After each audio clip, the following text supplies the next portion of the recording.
আমাদেরকে ব্যাকওয়ার্ড মনে করে। বর্তমান প্রজন্ম ইসলামকে ব্যাকওয়ার্ড মনে করে। কেন?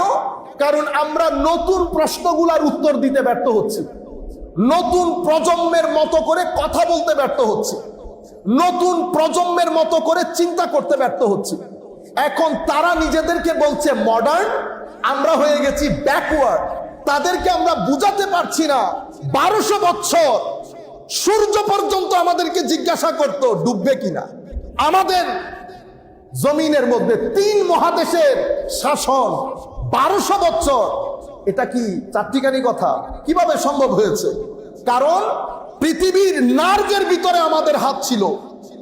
পৃথিবী যেদিকে যেদিকে যাচ্ছে, যেই আন্দাজে পৃথিবী ডেভেলপ হচ্ছে, আমরা সেই আন্দাজে পৃথিবীর কাঁধে কাঁধ রেখে কখনো কোরআন এবং সুন্নতের সামনে কোনো চ্যালেঞ্জকে দাঁড়াতে দেই নাই। আজকে ব্যাংকিং বলেন, ফাইন্যান্স বলেন, ইন্স্যুরেন্স বলেন, হাজারো চেঞ্জ আমাদের সোসাইটির মধ্যে হয়েছে, হয় নাই? ফাইন্যান্সিয়াল মার্কেটের মধ্যে হাজারো পরিবর্তন হচ্ছে। আপনারা আমাদেরকে সেই গবেষণার সুযোগ দিচ্ছেন না। রাত দিন আপনাদের প্রশ্ন ওই একই, হাত তুলবো কি নামাবো, আমিন জোরে বলবো কি আস্তে বলবো। 1200 বছর উম্মতের সেটেল বিষয় নিয়ে আপনি যখন ধারাবাহিকভাবে প্রশ্ন তুলবেন, আপনি কি বাদ উল্টা পথে খান? আপনি বুঝতে পারছেন না কি হচ্ছে? আপনি করছেন না, আপনাকে দিয়ে করানো হচ্ছে। আপনি উঠছেন না, আপনাকে দাঁড় করিয়ে দেওয়া হচ্ছে। কিছুদিন পর পর দেখবেন কেউ আবার ঘোড়া নিয়ে বের হয়ে যায় রাস্তায়, খেলাফত চায়, মার দাঙ্গা হাঙ্গামা। কেন? এত ভয় কিসের? এলম দিয়ে মোকাবেলা করেন, নলেজ দিয়ে মোকাবেলা করেন, পার্সোনালিটি দিয়ে মোকাবেলা করেন। জাতির সামনে দাঁড়িয়ে বলেন আমাদের হাতে কোরআন, এটা আমাদের অবস্থান, এটা আমাদের ভাষা জ্ঞান, এটা আমাদের গবেষণা, এটা আমাদের পার্সোনালিটি। জাতি বিবেচনা করবে জ্ঞান বিজ্ঞান কার কাছে। আপনি জ্ঞান বিজ্ঞানে হার মেনে যখন পারছেন না, মানুষের ভিতরে আপনি হেট্রেড তুলে ধরছেন, ঘৃণার চাষাবাদ করছেন। আমাদের নতুন প্রজন্মকে বলতে চাচ্ছি যে আমরা জাতি হিসেবে পৃথিবীর অন্যান্য জাতি থেকে আমাদের একটা আলাদা অবস্থান, আলাদা স্বকীয়তা এবং স্বাতন্ত্রতা আছে। সব দিক থেকে আমাদের আকীদা, আখলাক, ঈমান, জীবন নিয়ে চিন্তা চেতনা, সব দিক থেকে আমাদের আলাদা একটা প্যাটার্ন আছে। কারণ পৃথিবীতে আমরা কম করে হলেও 1200 বছর পৃথিবীকে আমরা শাসন করেছি। আমাদের আলাদা একটা সংবিধান আল্লাহ কর্তৃক দেওয়া, আল কোরআন আল কারীম। এটা পৃথিবীর অন্যান্য ধর্মগ্রন্থের মতো না। এটা সেই যুগে যেমন মুজিজা ছিল, এটা আজকের এই মুহূর্তেও মুজিজা। মুজিজা মানে এমন একটা ধর্মগ্রন্থ, যেই ধর্মগ্রন্থ পৃথিবীর যেই কোনো জায়গায় যেই কোনো সময় যদি আপনি তুলে ধরেন, যার কাছে আপনি তুলে ধরবেন, সেই যত বড় সায়েন্টিস্ট হোক, যত বড় উপদেষ্টা হোক, সেই যদি কিছুটা জ্ঞান রাখে, সে বলতে বাধ্য হবে যে এটা কোনো মানব রচিত গ্রন্থ হইতে পারে না। এটাকে মুজিজা বলে। এই বৈশিষ্ট্যটা পৃথিবীর কোনো ধর্মগ্রন্থের নাই। এটা শুধু পবিত্র কোরআনকে আল্লাহ রাব্বুল আলামিন দান করেছেন। অনুরূপভাবে মুহাম্মদুর রাসূলুল্লাহ সাল্লাল্লাহু আলাইহি ওয়াসাল্লাম আমাদের নবী, আমাদের প্রাণ, আমাদের জান, আমাদের প্রাণের স্পন্দন। আমরা যেখানে থাকি, পেটে খাদ্য যাক আর না যাক, গরিব হই ধনী হই, কিন্তু এক আওয়াজ আমাদেরকে তুলে, এক আওয়াজ আমাদেরকে বসায়, সেটা সবুজ গম্বুজের ইমোশন। এটা পৃথিবীর জমিনে যখন মাইকেল এইচ হার্ট দ্য 100 বইটা লেখে, তখন এই দ্য 100 বইয়ের মধ্যে উনি মুহাম্মদুর রাসূলুল্লাহ সাল্লাল্লাহু আলাইহি ওয়াসাল্লামকে প্রথমে স্থান দেয়। উনি পৃথিবীর 100 জন মহামনীষীর উপর এই বইটা লিখেন। তো ওনাকে জিজ্ঞেস করা হয়েছিল, আপনি মুহাম্মদুর রাসূল, আপনি একজন খ্রিস্ট ধর্মের লোক, খ্রিস্ট ধর্মের হয়ে আপনি মুহাম্মদুর রাসূলুল্লাহ সাল্লাল্লাহু আলাইহি ওয়াসাল্লামকে কেন সর্বাগ্রে স্থান দিয়েছেন?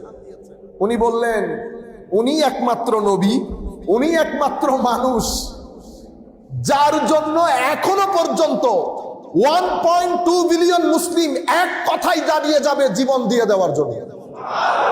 পৃথিবীর মধ্যে এই ধরনের ব্যক্তিত্ব আপনি আর দ্বিতীয়টা খুঁজে পাবেন না।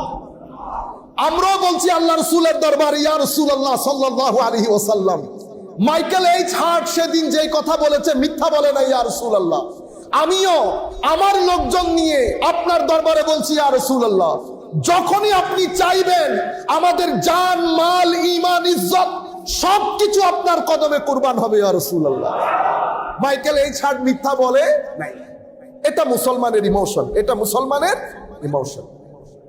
যে কথাটা আমি আপনাদেরকে বলতে চাচ্ছি, পৃথিবীর সকল ধর্মের ধর্মগ্রন্থ আছে, কিন্তু কোন ধর্মের কাছে তাদের নবী, তাদের গুরুর কথা সম্বলিত কোন বই যেটা সুষ্ঠু এবং সঠিক রূপে জেনারেশন টু জেনারেশন এটা এসে পৌঁছেছে, এটা পৃথিবীর কোন জাতির কাছে নাই।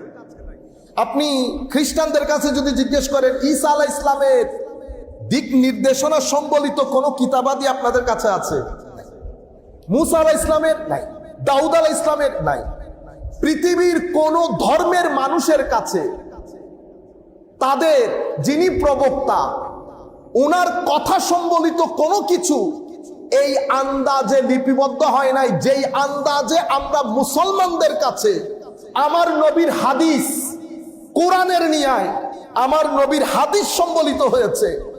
জেনারেশন টু জেনারেশন কোনো গ্যাপ ছাড়া, কোনো ভ্যাকিউম ছাড়া, একেবারে সাহাবায়ে কেরামের জমানা থেকে আজকের এই জমানা পর্যন্ত কোরআন যেমন ট্রান্সমিশন হয়েছে, অনুরূপভাবে কোরআনের সাথে কোরআনের যেটা বয়ান, কোরআনের যেটা ব্যাখ্যা, কোরআনের যেটা এক্সপানশন, সেটা আমার নবী সাল্লাল্লাহু আলাইহি ওয়াসাল্লামের হাদিসে পাক, সেটাও কোরআনের মতো করে এসে আমাদের পর্যন্ত পৌঁছেছে।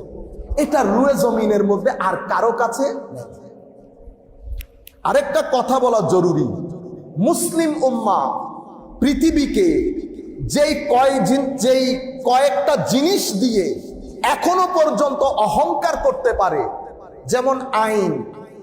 আইনের ক্ষেত্রে মুসলমানরা যেই কাজ করেছে, সেটা আন্তর্জাতিক আইন হোক, প্রাইভেট পাবলিক ইন্টারন্যাশনাল ল, যেই কোনো ধরনের আইনে মুসলমানদের যে অবদান, সেটা পৃথিবীবাসী আজকের এই মুহূর্ত পর্যন্ত অস্বীকার করার কোনো সুযোগ নাই। সেই কারণে আমাদের এখানে আমরা তো অতিমাত্রায় মডার্ন, সেই কারণে আমাদের বড় বড় যারা আইনবিদ আছেন তারা ভুল করে হলেও ইমামে আজম ইসলামী আইন এটার কথা মুখে আনেন না, কিন্তু ওয়েস্টার্ন কান্ট্রিতে তারা কিছুটা হলেও নিরপেক্ষতার চেষ্টা করে। মিস্টার অস্টরো ফ্রান্সের অনেক বড় আইনবিদ, উনি লন্ডন ইউনিভার্সিটির 100 বছর পূর্তি উপলক্ষে ওনাকে দাওয়াত করা হয়েছিল বক্তব্যের জন্য। 3 দিনের সেশনের মধ্যে উনি বক্তব্য দিয়েছেন। বক্তব্যের শুরুতে উনি বলছেন আইনের ক্ষেত্রে মুসলমানদের যে অবদান সেটা অস্বীকার করার কোনো সুযোগ নেই। কিন্তু আফসোসের বিষয় হচ্ছে আমরা যেখানেই বসি, কিছুদিন আগে বেশ কিছু আইনবিদের সাথে, আইনজ্ঞ লয়ারদের সাথে বসার সুযোগ হয়েছে। বসেই ওনারা প্রশ্ন একটাই, হাত তুলবো কি নামাবো, আমিন জুড়ে বলবো কি আস্তে বলবো। আমি ত্যক্ত বিরক্ত। আমি ওনাদেরকে বললাম, ভাইজান আপনারা জ্ঞানী মানুষ, আপনাদের কাছ থেকে আমি প্রশ্ন আশা করব, আইন কিভাবে হয়? পৃথিবীতে প্রথম আইনের গ্রন্থ কোনটা? আইন কাকে বলে? আইন পরিবর্তন, পরিশোধন কিভাবে হয়? ইসলামী আইনের বৈশিষ্ট্য কি কি? ইসলামী আইন কখন থেকে লিপিবদ্ধ শুরু হয়েছে? ইসলামী আইনের স্বকীয়তা কি? আমরা তো কনস্টিটিউশনাল ল কিরকম, আমার নবী যে কনস্টিটিউশন রচনা করেছেন সেটার আর্টিকেল কিরকম ছিল, আমরা তো এটা প্রশ্ন করব। কিন্তু আমরা সমস্ত প্রশ্ন হটিয়ে পবিত্র কোরআনের এরকম একটা কম্পাডিয়ামকে পিছ দিয়ে ইগনোর করে 2-3টা প্রশ্নের মধ্যে উম্মতে মুসলিমাকে আটকে রাখা হয়েছে। আমরাও সাধারণ মানুষ, বুঝি না। আমার ভাই টেন্স আর ন্যারেশন শিখতে শিখতে 3 শিক্ষকের কাছে যায় টেন্স আর ন্যারেশন শিক্ষার জন্য। সেই ভাই কোরআন শরীফ পড়ে কোনো শিক্ষক ছাড়া। আজীব বিষয় না? এটাকে বলে পাক্কা মুনাফিকি, পাক্কা নেফাকত। আমার আরেক ভাই, উনি ডাক্তার, ওনার দৃষ্টিতে হুজুরে করিম সাল্লাল্লাহু আলাইহি ওয়াসাল্লামকে সর্বশ্রেষ্ঠ বলা যাবে না। ওনার দৃষ্টিতে হাদিস বলে কোনো কথা নাই। আজীব বিষয় না? ও ভাই, আপনি ডাক্তার হওয়ার জন্য মেডিকেলে যেতে হয়েছে, এই জ্ঞান শিক্ষা করার জন্য মাদ্রাসায় যাওয়া জরুরি না? আপনি কোনো কিছু ছাড়া, এগুলাকে বলা হয় মুনাফেকত, পাক্কা ডাবল স্ট্যান্ডার্ড। উম্মতে মুসলিমাকে একটা নির্দিষ্ট ষড়যন্ত্রের মাধ্যমে এই বিষয়গুলোর মধ্যে আটকে রাখা হয়েছে। আমরা যখন বসি, বলেন তো আমরা কি নিয়ে কথা বলি? জানাজার পরে মোনাজাত করব কি করব না, ঈদে মিলাদুন নবী করব কি করব না, ফরজ নামাজের পরে মোনাজাত করব কি করব না। আপনারা জানেন পৃথিবী যেই আন্দাজে এগিয়ে যাচ্ছে, এই আন্দাজে এগিয়ে যাওয়ার সাথে সাথে প্রত্যেক প্রশ্নের উত্তর যদি আমরা না দেই, আগামী 200 বছর পর যেটা বর্তমান প্রজন্ম এখন মনে করছে, আমাদেরকে ব্যাকওয়ার্ড মনে করে। বর্তমান প্রজন্ম ইসলামকে ব্যাকওয়ার্ড মনে করে। কেন? কারণ আমরা নতুন প্রশ্নগুলার উত্তর দিতে ব্যর্থ হচ্ছি, নতুন প্রজন্মের মতো করে কথা বলতে ব্যর্থ হচ্ছি, নতুন প্রজন্মের মতো করে চিন্তা করতে ব্যর্থ হচ্ছি।